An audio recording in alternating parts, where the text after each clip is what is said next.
Look in the camera. Hi, guys.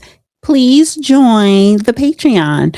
Now, Judge, I named it the Real Dana Network, and then I have a tier, Judge Joe Brown Uncensored. But I think I'm going to just have one tier, right? Because the whole thing is uncensored. And I'm going to name it the Real Dana and Judge Joe Brown Uncensored. Tune in for the first episode of Judge Joe and Dana After Dark. That's a good one. So, guys, go click the Patreon link below and become a member. We are building a Patreon community so that me, and especially the judge, can talk about things that he cannot talk about on YouTube or anywhere else. The reason why he gets flagged and banned, he will be discussing it on Patreon. And then I will be uploading my life when I go to the gym and stuff like that, if you're curious.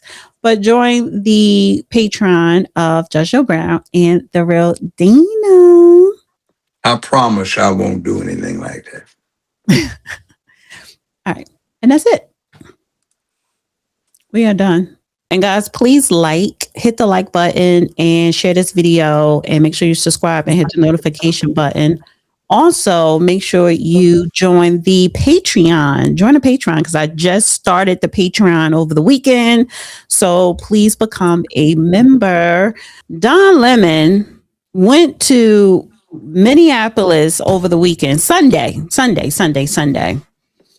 And he took it upon himself to trespass in a church in the middle of church service. How rude and disrespectful is that? Not only him, but a whole bunch of anti-ICE protesters. Mind you, these people in the church were minding their business, worshiping, right? I think apparently they're saying somebody who goes to that church worked with ICE. Who knows? It doesn't matter. They were not in that church trying to, ICE agents weren't in the church trying to plan out anything. No, it was Sunday morning during church service hours. People were there to worship, and he takes it upon himself, along with the other anti-ICE protesters, to trespass and disrupt church service. Now, this is the extended clip because Don Lemon, when he landed in Minneapolis, he went live for the whole 6 hours, his whole journey there throughout Minneapolis. So he filmed himself walking up in that church. Why are they going to the church, first of all? Why church? Well, that gives you an idea about CNN. He used to work for them quite a long time. And that's what they're about. They want to push something on somebody. They're not informing, they're pushing. See, if you just gave information, you'd offer it, people would come, but they want to push a mindset on you. So, by the way, this could be a good thing. You know why? Why? People get exposed to it and say, oh, no, this is so bad. We can't allow this. Is this what these people have been about? I had no idea. This is a good thing. So let's play a little bit of it.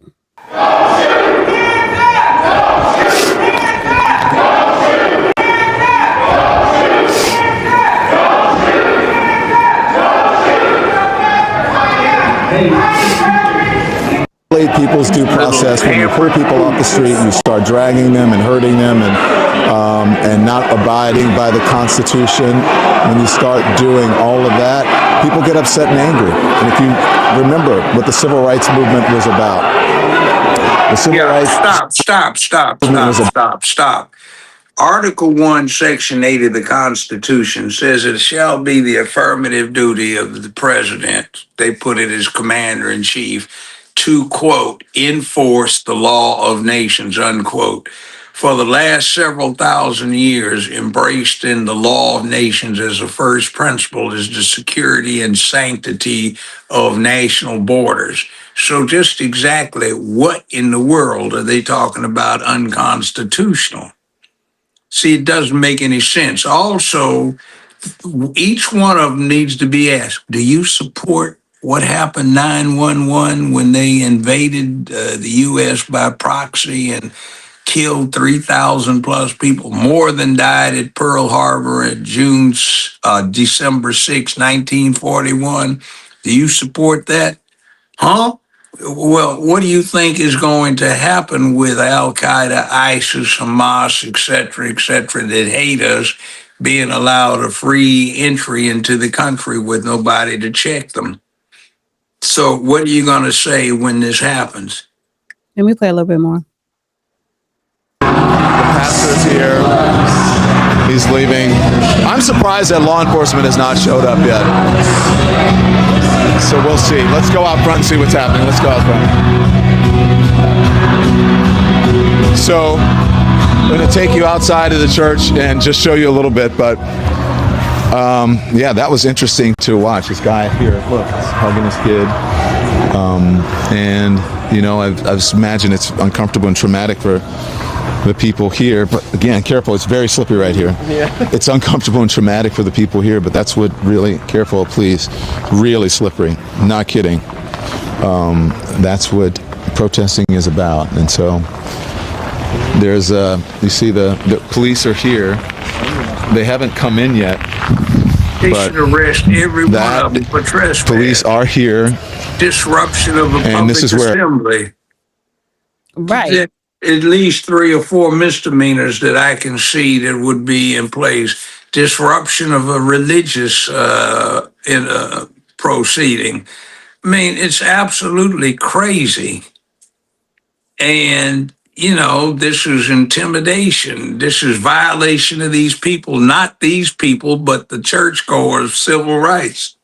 I'm just chronicling. I'm not with the group. What do I have to say? Can you understand why they're angry? I don't understand any of this because I'm a simple man.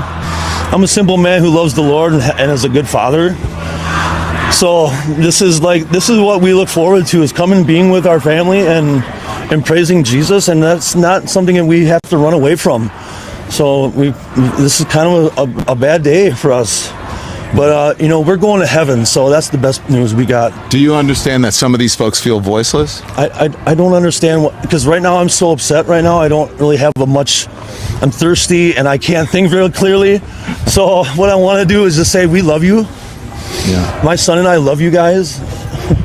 Yeah. And I'm a journalist. They're activists. The simplest thing we can say is that we love you guys.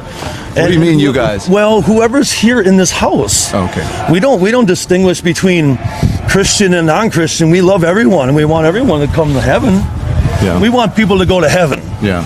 That's the main thing. We want folks to go to heaven, and if we need to talk about these things, then I mean, this isn't the time for that, really. I mean, but don't you think until we go to heaven, if you believe in that there should be some sort of peace here on earth, and that people should have agency, and we shouldn't be beating people up off the street, and we should be abiding by the Constitution? I think that's just a little bit loaded for me right now, what you're doing. Why so? Well, I don't want to interview right now. I don't want to interview. I just want to tell you guys I love you. I don't need to interview right now because I want to be with my son. The problem is, what do they think would go on, say, if you tried to crash the border with the People's Republic of China, North Korea, Vietnam, Laos, Cambodia, Somalia, Venezuela, Brazil, Peru, Argentina? What do you think would happen if you just decided to disregard, you know, your status and you aren't a member of the Euro Union or not, and you just decide you're going to bogart Great Britain, hit the main island? You know, what do you think's going to happen if you just decide you're going to barge into Japan and float your boat up? I'm here.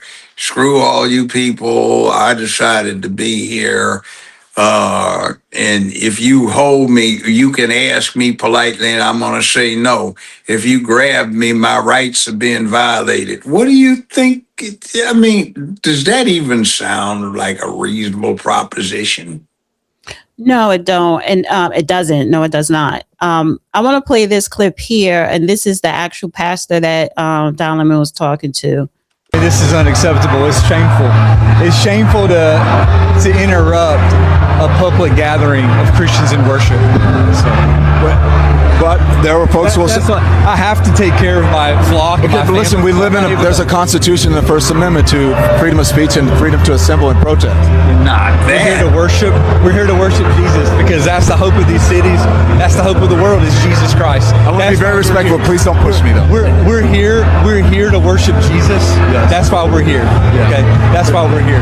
That's what we're about. Don't you think Jesus would be understanding We're about and worship. love these folks? We're about spreading the love of Jesus. But did you try to talk to them as a No Christian? one is willing to talk.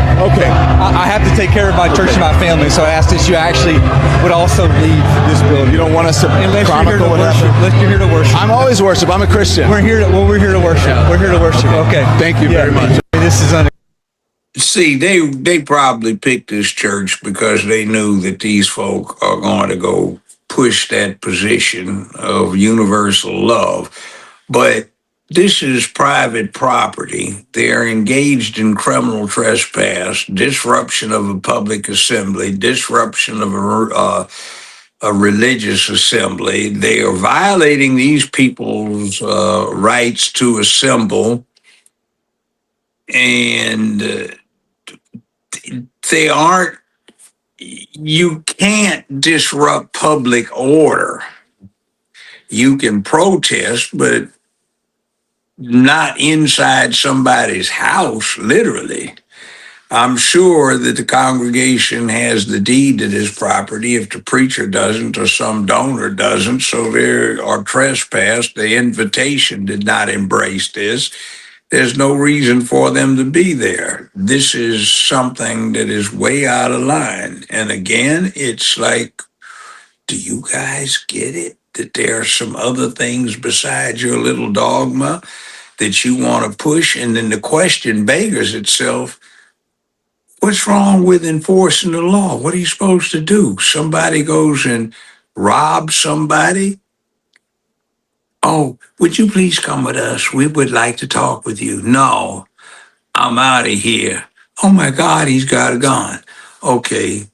Oh my God, those cops, when they busted this armed robber, he had a gun. Well, he's not an armed robber. He's just protesting because he has such a horrible life elsewhere. Well, isn't that what usually happens? Attila the Hun's boys sacked Rome way back when.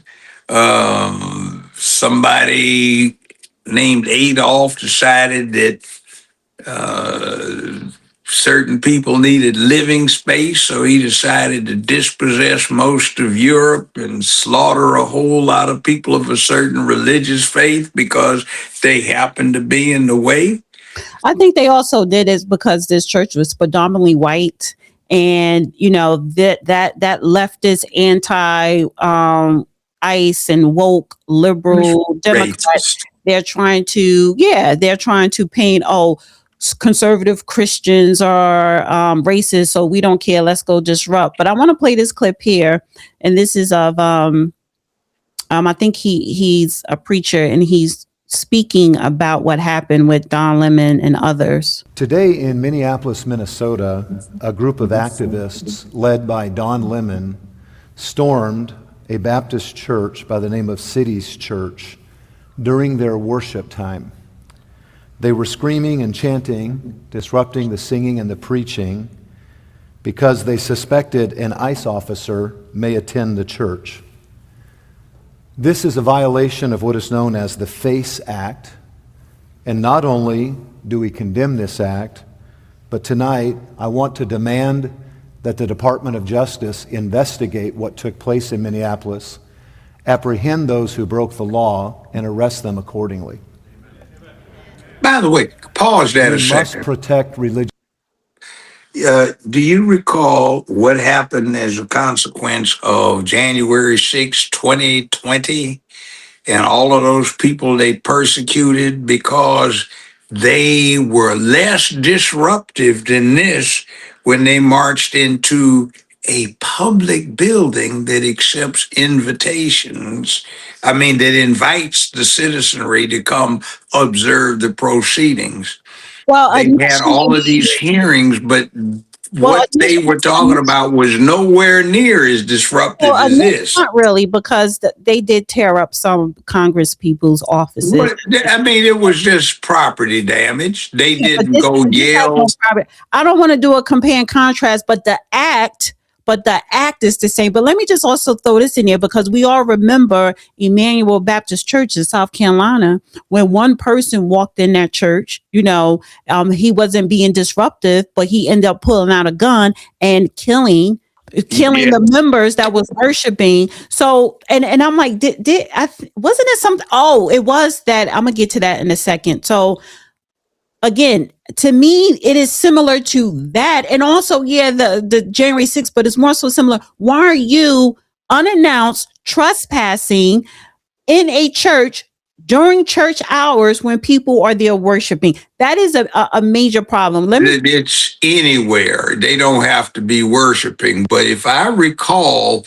a certain somebody who just got mentioned prominently was castigating somebody for being way behind the scenes and influencing people to do what happened on January 6th. But there he is, and this man says he was part of the whole thing, which, interestingly enough, he had to have knowledge, otherwise he wouldn't have been there to record it. And the questions that he asked indicate that he was sympathetic to the position. And he also, by inference, Lemon, could be said to be advocating violation of United States, 8 United States Code, Section 1324, dealing with giving aid, comfort, advisement, counsel, procuring transportation, housing, shelter, etc., to illegal aliens. Let me finish playing those. Just liberty in this country. As people meet to worship God, they have been given legally the right to enter, to worship, and to leave their place of worship. The Lord Jesus said, "In the world you will have tribulation, but be of good cheer, I have overcome the world." I have preached for many years that there will come a time when we'll find out who are Christians by label and by convenience, and who are Christians by conviction. And certainly we're entering those days now. I believe we should pray for this congregation, and we should be vigilant as Christians to exercise our freedom, to worship our Savior, and to stand unashamed for the gospel of Jesus Christ. Doesn't have to be with the gospel of anything. You just can't walk in and disrupt public assemblies like that. You just can't trespass on private property. That's a no-no. In the civil rights era, they had peaceful demonstrations that often became, shall we say, violent, because the reaction was not predicated on people being contrary to public peace, dignity, and order. It was on certain official agencies saying you shouldn't be out here to protest to begin with. What they're confusing was what happened with the lawlessness of the mid to late 60s in very different kind of protest. Well, let's put it this way, demonstrations, not so much protest, but actual disruption of public order on purpose by the people who were there to express their dislike for the war. And they were throwing Molotov cocktails, bricks, concrete blocks, stones, sticks, every other kind of thing they could on the front end. And that's not the same as the civil rights movement, when people were peacefully marching down the street. Right. And Well, certain, the DOJ just announced that it announced intentions to charge Don Lemon under the Ku Klux Klan Act, the KKK Act. Yeah, that's exactly it. That's been on the books since 1877. So let me play this clip here. We will pursue charges in this case. I see various crimes that have occurred. Exactly what they are, I'm not going to flag, but the FACE Act has been mentioned as one of the predicates there. In other cases, the Biden DOJ used the Klan Act conspiracy charges tacked on to the FACE Act in the case of protests outside abortion clinics to bring much longer sentences. So there are a number of tools available to us. Who funded this? What else? What other crimes may have occurred? Was there a use of the wires or the mails in preparing for this event? Did anyone cross state lines to do this? All of those are potential predicates for additional federal charges. Armin, I've just pulled up the Klan Act because this is the first time that I've heard this. Hold on one second. Remember what we've been reading on the BLM site? We assist in the organization and communications and transportation for demonstrations. If BLM has a part in it, that's an opportunity to take action against them too if they've been doing it. And this guy said, that's the first time I've ever heard it about the Klan Act. Well, get ready for it. It was quite mentioned. common. This is a act that was passed in 1871, correction there, to combat the Ku Klux Klan and protect African Americans' voting rights, especially the Enforcement Act, which is known as the Force Act. So here's some of the information on screen. Would you mind breaking down for us, because we have just read the FACE Act and how this is in obscenity to the FACE Act, an obvious and egregious demonstrable violation of the FACE Act because they were entering a place of worship, harassing and threatening. We just played a video of a man, a bearded man, who was threatening to attack the Christians that were worshiping there. So it seems like an obvious FACE Act violation. But the Klan Act here, it is on screen. First time I've heard it mentioned. Can you unpack this for us, Harmeet? Yeah, the Klan Act is one of the most important federal civil rights statutes, and it goes back to the time when President Lincoln emancipated the slaves, and yet the southern states, Dixiecrats mainly, were refusing to give them equal rights. And in fact, that you had sheriffs and you had law enforcement harassing the newly freed slaves. So the Klan Act is a law that makes it illegal to terrorize citizens, to violate their civil rights, to get together and conspire to violate the civil rights. It is often used against law enforcement, but is now used against others as well. So whenever anyone conspires to violate the protected civil rights of American citizens, the Klan Act can be used to bring a conspiracy charge. We, in the federal law enforcement parlance, call this 241 and 242 civil and criminal conspiracies. And so what the Biden administration did is, if three grandmas got together to pray outside an abortion clinic for the souls of the people inside, and including unborn children, they would say, oh, that's not just a violation of the Klan Act, that's a conspiracy to violate the civil rights of women going in there to get abortions. And so we're going to add additional charges and punish that more and make it from a misdemeanor under the FACE Act to a felony under the Klan Act. And President Trump pardoned the pro-life protesters in those cases. I have recently defended successfully in the 11th Circuit a case called Oropesa, a case of Jane's Revenge, the pro-abortion protesters violently attacking crisis pregnancy centers in Florida. And we had the court uphold the Klan Act criminal enhancement to the FACE Act. So I know this is very deep in the weeds, but the point is, there are a number of things. The FACE Act is just the start. Like I said, you have material support for disruptive activities. You have conspiracy to violate civil rights. You have potentially the use of other instrumentalities to commit crimes. And so some of these folks who did this have self-identified. Don Lemon himself has come out and said he knew exactly what was going to happen inside that facility. He went into the facility and then he began, quote unquote, committing journalism. And as if that's sort of a shield from being a part, an embedded part of a criminal conspiracy. It isn't. And so, we're getting our ducks in a row. We're putting the facts together. And this is a very serious matter. Come next Sunday, nobody should think in the United States that they're going to be able to get away with this. Everyone in the protest community needs to know that the fullest force of the federal government is going to come down and prevent this from happening and put people away for a long, long time.